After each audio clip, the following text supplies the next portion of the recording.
අපේ දේශීය මන්ත්‍ර ශාස්ත්‍රය තුළ අනිවාර්යයෙන්ම අරිසිද්ධි අපිට සිද්ධි වෙන මන්ත්‍රය කියන එක අපි දැනන් ඉන්නවා. ගොඩක් අය මන්ත්‍ර කියනවා මන්ත්‍ර භාවිතා කරනවා.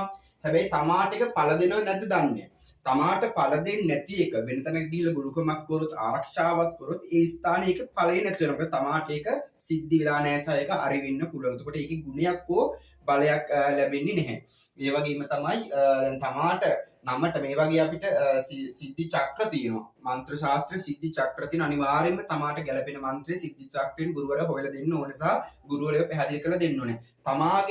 තමාගේ නම ඉඳලා සිද්ධි සාධ්‍ය සුසිද්ධි අරි කියන මෙන්න මේ කොටස් වලට නම ඉඳලා ගණන් කරගෙන ගිහිල්ලා තමාට සිද්ධි වෙන මන්ත්‍රයේ මූලය. දැන් අපි කියමුකෝ දැන් අග්නිමාලාවේ ඕන් හතන කට යන්ත්‍රයේ ස්වාකෘත්මය ඕන් කැල්ල අපි අරලා ඕන් නමෝ කියන කරේ ඕන එක විදිහට අරලා පළවෙනි අක්ෂරය තමයි ගන්නෙ. මෙන්න මේ පළවෙනි අක්ෂරය තියෙන්නේ කොතනද කියලා බලලා මෙතන 6 තියෙන්නේ තමාගේ නමේ අකුර දැන් අපි කියමුකෝ ටයන්න කියලා. එහෙනම් මෙතන ඉඳලා අපි එක පාවිච්චි සිද්ධි සාධ්‍ය කියලා ගණන් කරගෙන බලයි යන්න. එතකොට මේකෙදි සිද්ධි වලට සම්පූර්ණ මත මතුරන්න ඕනේද? සමහර ඒවා තියෙන භාගයක් මත මතුරපුවාම ඇති. සමහර ඒවා තියෙන දෙගුණයක් මතුරන්න ඕනේ තියෙන වාර ගන්නට වැඩිය. ඒ වගේම තමයි සමහර ඒවා තියෙනවා කොටින්ම පළ දෙන්න. එහෙනම් සිද්ධි සාධ්‍ය අපි මෙන්න සිද්ධි සියුම් චක්‍රය කියන එක දැනන් ඉන්න ඕනේ. ඒක නිසා තමයි කැපුම් මන්ත්‍ර ගොඩක් තියෙනවා. කැපුම් මන්ත්‍ර බොහෝම තියෙනවා. එකක් දෙකක් නවත්තන්න පුළුවන් නෑ. ඒ කැපුම් මන්ත්‍රේ උනත් අපි භාවිතා කරන ආරක්ෂක මන්ත්‍ර උනත් අපේ නමේ අකුරට සහ මේ මන්ත්‍රය සිද්ධි වෙලා තියෙනවා කියලා අනිවාර්යෙන්ම බලන්න ඕනේ. එහෙම නැත්නම් අපි කොච්චර දැනන් කොච්චර ක්‍රීඩාව වගේ කටපාඩම් තිබුණත් මේ මන්ත්‍ර ගිහිලා ගෙදර තැනකට ගිහිලා මතුරුවොත් ඒකේ ඵලයක් ලැබෙන්නේ නැසේ අක්ෂර අපිට අරි වෙලා තියෙන්නේ. ඒ වගේ තමයි මේක අපිට ෂට්කෝණ සියුම් චක්‍රයේ ගුණත් අපිට මේක හොයන්න පුළුවන්. මන්ත්‍රේ ප්‍රධාන අකුරු ගන්න, නවය අකුරු ගන්න, හතරෙන් බෙදලා ගන්න ඒක විෂය ගන්න ක්‍රමයක්. අනිවාර්යෙන් මන්ත්‍ර ශාස්ත්‍රයේදී දැන් අපි පුරුදු වෙලා ඉන්නවා මන්ත්‍ර කෑලි එක්කව කරන පොත් එක්කව කරන FB මන්ත්‍රයක් දැක්ක ගමන් ආශෝක් හරි කියලා ලියා ගන්නවා නේ. එහෙම කරන්න එපා. තමාට ගැළපෙන, තමාට සිද්ධි දේවල් විතරක් ගන්න. අරි මන්ත්‍ර අපි කොච්චර කිව්වොත් අපි ඒක මන්ත්‍රේ මතුරන යන්ත්‍රයක් දාන කෙනාට හිතන්නකෝ ඒ යන්ත්‍රේ මුල අකුර අරි නම් අපිට ඒක පළ දෙන්නේ නැතිනම් අපි කොච්චර ලක්ෂයක් මෙතුරුවත් ඒ අපි දාන කෙනාට අපි විනාශයක් කරලා දින එක පළ දෙන්නේ නැහැ සහ ඒකේ ගුණේ නැතුව යනවා. ඒ වගේම තමයි දැන් අපි මේ අපේ දේශීය මන්ත්‍ර වලදී වගේම තමයි අපි වේදීය මන්ත්‍රකමේදීත් අපිට මේ සිද්ධිය කියන එක අත්‍යවශ්‍ය වෙනවා. සිද්ධිය ගන්න ඕන නම් ඒක ක්‍රියාත්මක වෙන්න ඕන නම් පොත්වල තිබුණා අපි නෙට් එකේ තිබුණා Google වල තිබුණා කියලා බෑ. දැන් වේදීය මන්ත්‍රයක් සිද්ධිය නැත්නම් වල පළ දෙන්න නම් අනිවාර්යෙන්ම අපි ඒක දීක්ෂාව ලැබලා තියෙන්න ඕනේ. දීක්ෂාව ලැබි ඔයාලා මතක තියාගන්න FB කී ඕන තරම් මන්ත්‍රකයයි සාධනායයි මූල මන්ත්‍ර විවිධ දේවල් යයි බලන්න හොයලා ඔහු දීක්ෂා ගුරුවරයෙක්ද කියලා. මොකද දීක්ෂා ගුණ නැතුව උගන්වන ඉගෙන ගන්න හැම දෙයක්ම අපිට නරකට ඉන්න පුළුවන්. ඕම් ත්‍රයම්බකම ජාමහි සුගන්ධි පුතු වර්ධනම් මුරුවාර්කුමි බඳන මෘත්‍යු මොක්ෂ මාමෘතා කියන එක උනත් අපි නම් පීකේ දැකලා තිනේ සහ YouTube එකේ ඇති. හැබැයි ඔයාලා කොච්චර කිව්වත් වැඩක් නැහැ. ඔයාලා දීක්ෂා ගුරුවරයෙක්ගෙන් ආශිර්වාද ලබා නැත්නම් මොකද දීක්ෂාව?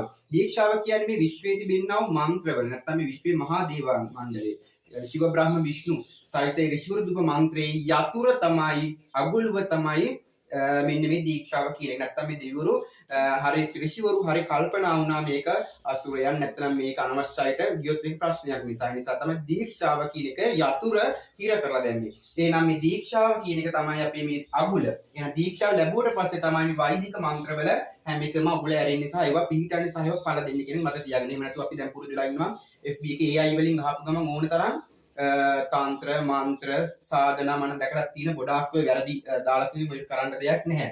මොකද AI වලිනුත් හැමදේම දෙන්නේ නැහැ. මේක ඉන්ටෙලිජන්ට් කෘත්‍රිම බුද්ධියක් සමහරව කොහෙන් හරි ලියපු දෙයක් තමයි අපිට දෙන්නේ. ඒකට ඒවල ගොඩාක් වැරදි දේවල් තියෙනවා. ඒකට අපි මන්ත්‍රයක් මේ මන්ත්‍ර ශාස්ත්‍රයේ දේශීය මන්ත්‍ර ශාස්ත්‍රයේ නම් ගුරු වරමත් ඒ වගේම තමයි වෛදික මන්ත්‍රයේ ඕම් නමः ශිවාය කිව්වත් පළ දෙන්න ඕන නම් ඒක දීක්ෂාව හරියට ලැබලා තියෙන්න ඕනේ. ඉතින් ඔයාලා එහෙම කරොත් තමයි ඔයාලට ඒකේ ඵල ලැබෙන්නේ. අපි හිතුවේ අපි දැන් සමහර ඕම් ශිව දෙවියන් වඳින්න ගොඩක් අය මෑතක පුරුදුලා ඉන්න හැබැයි මම සමහර ගෙවල් වලට ගියාම ලොකු ශිවලිංග තියෙනවා. එහෙම බෑ. මේ ලියලා තියෙනවා. අපි ශිවලිංග පාවිච්චි කරලා ඒක අපේ අතේ මීටරට වඩා කුඩා වෙන්න ඕනේ සහ නිරසක නම් ඒක අඩුමාන අඟුල් 3ක් විතර වෙන්න ඕනේ. ඒකට හේතුව තමයි මේ බාල අවතාරයෙන් තමයි ශිව දෙවියන් හැමලෙම යෝගී අවතාරයෙන් ඉන්න නිසා ශිව දෙවියන් භාවනා යොදු ඉන්නේ. ශිව දෙවියන් අවදි වෙන්නේ නැහැ කලලේසියකින්.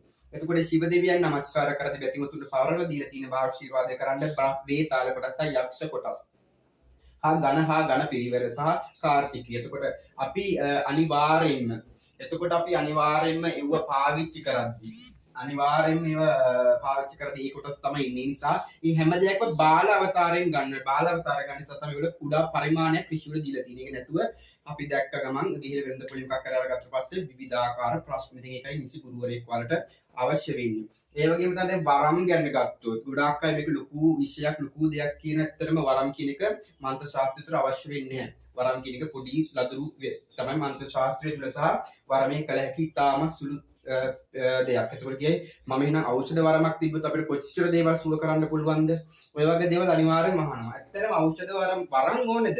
මේ අපේ මන්ත්‍ර ශාස්ත්‍රය තුලින් මේ දේවල් තියෙනවා. දැන් උදාහරණයක් වශයෙන් ගත්තොත් අපිට ඖෂධ දැන් දීලා තියෙන අපිට ඖෂධ වලින් යම්කිසි තෙලක් අරගෙන මෙහි හිතන්නකෝ දැන් පදමස්ත දලම් භාග්‍යං උරුතං චෝබිතං දරලම් බිල්ලේ කර්ණ කාමස්ය චතුරස්ස චතුර්ද්වා. ඒ කියන්නේ මෙන්න මේ ප්‍රහාරක අපිට දිනවා දවස් වල ප්‍රහාරකාර හතරක්. පළවෙනි ප්‍රහාර, දෙවෙනි ප්‍රහාර, තුන්වෙනි ප්‍රහාර, හතරවෙනි ප්‍රහාරකාර තුල නැත්නම් ප්‍රහරණ කියලා කියනවා. ඒ කාල තුලදී එතකොට දැන් මේ කියන්නේ ත්‍රිලෝක්‍ය ක්ෂේභ්‍යං යතොච ඉන්ද්‍ර තීර්ථ ප්‍රසාදිතා මහා කවිරත මාසෙත් ඖෂධ සිද්ධි භවිෂ්‍යති. ඒ කියන්නේ මේ ප්‍රහාර කාලේ දෙවෙනි ප්‍රහාරය තුල මෙන්න මේ අපි මෙන්න මේ ෂට්කෝණය ඒ තුල තිබෙන්නා වූ ඇඳලා ඒ තුල ඉඳලා අපි දෙවනි ප්‍රහාර කාලය තුල යම්කිසි කෙනෙක් ඖෂධයක් හෝ තෙලක් හෝ සිද්ධි වෙන්නේ නැත්නම් ඒක ගත්තොත් ඒකට අපි කියන ඉන්ද්‍ර තීර්ථි ශිල්පය, ඉන්ද්‍ර තීර්ථ විද්‍යාව. ඒ වගේම තමයි අපි ජල තීර්ථ, ඉන්ද්‍ර තීර්ථ, බ්‍රහ්ම තීර්ථ, චන්ද්‍ර තීර්ථ, සෝම තීර්ථ කියා මේ තියෙන. සෝම තීර්ථ විද්‍යාව තමයි ලක්ෂ්මණ රේඛාව වඳින සෝම තීර්ථ විද්‍යාව. ඒ කියන්නේ කෙනෙක් කිසිම කෙනෙක් රේඛාව වඳාම යන්න බෑ. ඉන්ද්‍ර තීර්ථ රේඛාව කියන්නේ අපි කෙනෙක්ගේ අපේ මේ අතේ කිරණෙන් කෙනෙක්ට බලපෑම ඇති කරන එක. ඒක ශාස්ත්‍රයකට වරන් ඕනේ. මේ ශාස්ත්‍රය දන්නවනම් ඔහු අඩි ගාණක් පස්සට යන්න ඔහු ඇදලා ගන්න ඉන්නේ ශාස්ත්‍රයේ ක්‍රමයන් තියෙනවා. ඒකද මේ ඖෂධ වලට ගන්න ඉන්ද්‍ර තීර්ථි අපි පාවිච්චි කරන්න ඕනේ. එතකොට ඒකෙදි කියන්නේ ත්‍රිලෝක්‍ය ක්ෂේභ්‍යම් යතෝ ඉන්ද්‍ර කීර්ති ප්‍රසාදිතා මහා කවිෂ මාසත් ඖෂධ. එතකොට ඖෂධ සිද්ධි වෙන්න නම් මෙන්න මේ කවචේ ඉඳලා ඕම් ඖෂධ අශ්වනීයම් ස්වාහා කියන එක නැතිනම් ඕම් ඖෂධං අශ්වනීයම් කුරු ස්වාහා කියන එක. ඔය දෙකෙන් එකක් අපිට පාවිච්චි කරලා දෙවෙනි ප්‍රහාරකාරය තුල ඉන්ද්‍රයාට සමානව ඖෂධ සිද්ධි වෙනවා සහ ඖෂධ වැඩ කරන්න ගන්නවා සහ නිකන් කෙනෙක්ට වතුර ටිකක් ගාවත් ඒක ඔහු සුවපත් වෙනවා. ඉතින් ඒක ශාස්ත්‍රයක්. ඉතින් මේ ශාස්ත්‍රයට වරම් අවශ්‍ය වෙන්නේ නැහැ. ඉතින් අපේ අය අවුරුදු ගණන් ඖෂධ වරම් හොයා යන මේ ශාස්ත්‍රයෙන් තියෙන දේ කරන්නේ. දැන් මගේ ගුරු හාමුදුරුවෝ කියලා තිබුණා මට කවදාකවත් වෙදකම් කරන්න එපා. මේ ශාස්ත්‍රය කියලා වෙදකම් කරන්න එපා කියලා හේතුව තමයි වෙදෙක් ලෙඩෙක් නාඩු මර දවස් දෙක තුනක් කරේ ඉන්න ඕන. දැන් මේ ශාස්ත්‍රය දැනගෙන අපිවත් එක සැරයක් ගිහලා තෙල් ටිකක් ගාවොත් එයා සුව වෙනවා. ඉතින් එතකොට අපිට අර වාණිජ පරමාර්ථයෙන් ගියොත් ලෙඩ්ඩු ආයෙ එන්න එක සැරයක්ව ගියා. ඉතින් ඒ නිසා තමයි මෙන්න මේ ශාස්ත්‍රයන් තුළ මේ දේවල් තියෙනකොට මේ මොනම දේ කරන්නත් ඔහුට දීක්ෂාව සහ ගුරුවරයෙක්ගේ ඒ ආශිර්වාදය තියෙනවා. දීක්ෂාව නැත්නම් දරුවෝ කිසිම තන්ත්‍රයක් කිසිම මන්ත්‍රයක් වැඩ කරන්නේ නැහැ. මන්ත්‍ර නෙවෙයි තන්ත්‍රයක් සහ කිසිම දෙයක් වැඩ කරන්නේ නැහැ. අපි හිතනවා සාධනා, විවිධ සාධනා, රසාධනා, මේ සාධනා, කර්ණ පිසාචනී සාධනා, භූත සාධනා, යක්ෂණී සාධනා, විවිධ නානාවිධ සාධනා තියෙනවා. ඔයාලට පොතක් අරගත්තොත් FB එකෙන් ඕනතරම් හොයාගන්න පුළුවන්.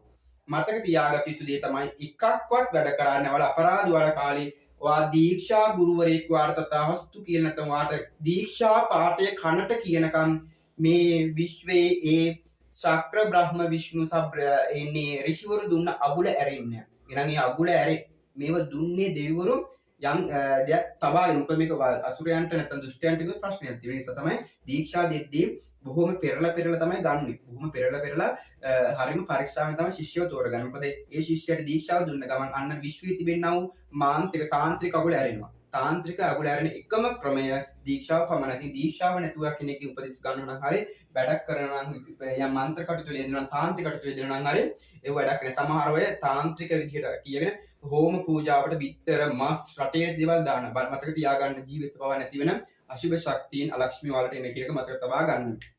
ඉතින් මේ වගේ දැන් සෝම තීර්ථ විද්‍යාව, ඉන්ද්‍ර තීර්ථ විද්‍යාව දැන් අපිට කෙනෙක්ව මෝහනය කරගන්න ඕන නම් මේකම අපිට ගන්න පුළුවන් බ්‍රහ්ම තීර්ථ විද්‍යාව කියන එක.